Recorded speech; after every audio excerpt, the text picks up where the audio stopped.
ನಾನು ಇಂದು ಈ ಯುವಜನರ ಸಂಕಲ್ಪ ಸಮಾವೇಶದ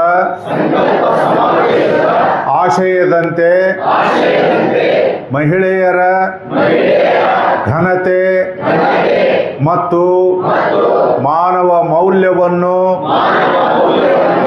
ಎತ್ತಿ ಹಿಡಿಯುತ್ತೇನೆ.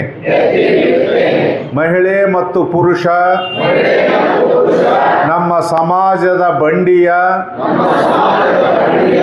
ಚಕ್ರ ಉರುಳಲು ಇರುವ ಎರಡು ಆಧಾರಗಳು.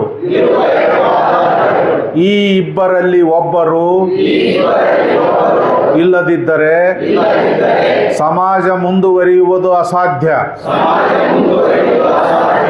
ನಮ್ಮ ಮನಸ್ಸು ಘಾಸಿಯಾಗುವಂತೆ ನಾಗರಿಕ ಸಮಾಜ